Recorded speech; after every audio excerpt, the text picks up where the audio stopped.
Perbarui ilmu Islam kamu bersama Religion di tv1news.com dan TV1 Connect.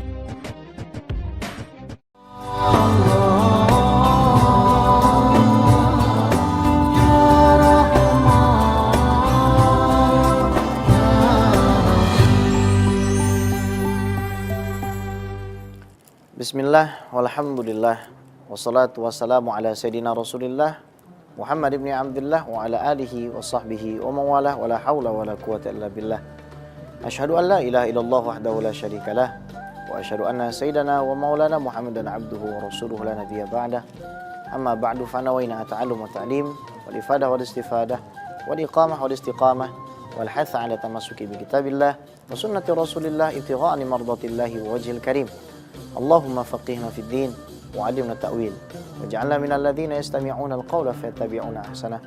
Allahumma arinal haqqa haqqan warzuqna ittiba'ah wa arinal batila batila warzuqna ijtinabah wa adkhilna bi rahmatika fi ibadika salihin. Amin amin ya rabbal alamin. Pemirsa, assalamualaikum Nusantara yang dimuliakan oleh Allah Subhanahu wa taala dimanapun Anda berada. Allah Subhanahu wa taala menciptakan kita dengan beraneka ragam corak pemikiran. Tentu saja hal tersebut adalah sebuah sunatullah dan keniscayaan. Karena itulah Allah Subhanahu wa taala berfirman di dalam surat Hud ayat 118 dan 119. A'udzu billahi minasyaitonir rajim. Bismillahirrahmanirrahim. Walau syaa rabbuka laja'alan nasa ummatan wahidatan wa la yazaluna mukhtalifin illa ma rahima rabbuk walidzalika khalaqahum wa tammat kalimatu rabbika la amla'anna jahannama minal jinnati wan nasi ajma'in. Jikalau Tuhanmu menginginkan, maka ia sanggup untuk menjadikan manusia ke dalam satu umat saja. Namun engkau saksikan manusia masih suka untuk berpecah belah dan bercerai-berai, kecuali siapa saja yang dirahmati oleh Tuhanmu, dan untuk rahmat itulah mereka diciptakan. Akan tetapi telah tetap keputusan Tuhanmu, pena sudah diangkat, tinta di atas kertas pun sudah kering. Aku akan memenuhi kerak neraka jahanam dengan sebagian dari golongan jin dan manusia. Hadirin jamaah pemirsa, assalamualaikum Nusantara yang dimuliakan oleh Allah. Nabi Muhammad SAW di dalam Musnad Imam Ahmad menjelaskan bahwa Allah Subhanahu wa taala ketika hendak menciptakan Nabi Adam alaihissalam mengirimkan malaikat untuk mengambil tanah dengan berbagai macam tekstur yang beragam dan berbeda-beda. Ada tanah yang putih, ada yang hitam, ada yang kuning, ada yang merah, ada yang coklat, dan lain sebagainya. Ada yang keras, ada yang lembut. Dan dari perbedaan tekstur ini kita punya perbedaan karakter. Fa in kana hadza min sya'nil zahir, fa kaifa sya'nul batin? Kalau secara zahir saja kita berbeda, gimana batin kita? Ada yang tinggi kita, ada yang pendek. Ada yang mancung, ada yang pesek. Ada yang rambutnya ikal, ada yang lurus, dan lain sebagainya. Kalau secara zahir saja sudah ada perbedaan, maka bagaimana dengan apa yang kita sembunyikan?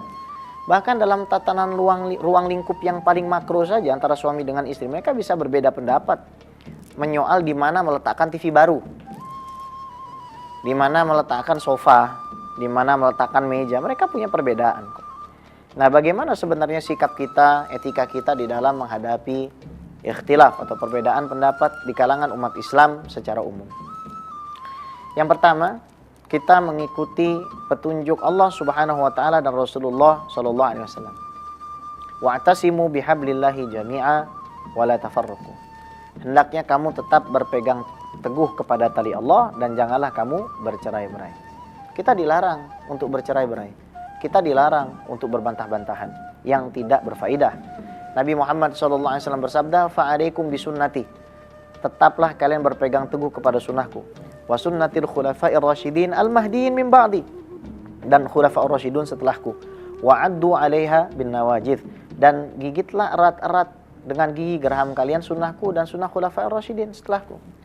Kata Nabi sallallahu alaihi wasallam, "Man arada buhbuhatal jannah falyalzamil jamaah." Siapapun yang hidungnya hendak mencium wangi surga, maka hendaknya dia tetap menjaga kolektivitas. Wangi surga itu jauh, bisa dicium dari arba'ina aman, 40 tahun. Jarang 40 tahun. Kalau misalkan kita mengelilingi planet bumi butuh waktu 1 tahun berjalan kaki loh ya. Maka dari jarak 40 planet, kita sudah bisa mencium baunya surga. Lah ini orang yang tidak mau berjamaah, hidungnya tidak bisa mencium bau surga. Bahaya kan? Kemudian Nabi SAW bersabda, fa'alaika bil jamaah, fa innama ya'kulu dhibu al-qasiyah. Hendaknya kalian tetap kolektif. Hendaknya kalian tetap bersama-sama. Karena serigala itu hanya akan memakan kambing yang terpisah dari golongannya. Nah, melihat kepada fakta bahwasanya umat Islam memiliki begitu banyak perbedaan pendapat, ini menjadi menarik sekali untuk kita diskusikan. Al-Imam Abul Hasan Al-Asy'ari radhiyallahu ta'ala anhu, Imam Ahlu Sunnah wal Jamaah, Imam Asy'ariyah, beliau mengatakan, fakullu may yaj'alil ka'bata qiblatallah fahuwa min ummatil Islam. Siapa saja orangnya yang menjadikan Ka'bah sebagai arah kiblatnya, maka dia termasuk ke dalam umat Islam. Kalau kita lihat ada orang menghadap ke arah kiblat, Allahu Akbar, kita tidak boleh serta-merta mengatakan ini bohong nih, ini orang fasik nih, ini orang kafir. Enggak bisa begitu. Karena memang kaidah agama mengatakan bahwasanya siapapun yang menghadap ke arah kiblat dan dia sholat, maka dia adalah ahli kiblat. Apakah ada dalilnya? Ada. Hadis riwayat Imam Bukhari. Nabi Muhammad SAW bersabda, man istaqbala qiblatana, apabila ada orang menghadap kiblat kami, wa shalla sholatana, sholatnya juga sholat kami, wa akala dhabihatana, kemudian memakan sembelihan kami, fadzakal muslimul ladzi fi dhimmatillahi wa rasulihi, maka orang tersebut adalah orang Islam yang wajib untuk dijaga karena dia berada di dalam penjagaan Allah Subhanahu wa taala dan Rasulullah sallallahu alaihi wasallam. Apabila kita melihat ada orang sholat kemudian memakan sembelihan kita, pada saat Idul Kurban dia makan bersama kita, maka pastikan bahwasanya dia adalah saudaramu sesama muslim. Insyaallah kita lanjutkan setelah yang satu ini. Assalamualaikum Nusantara.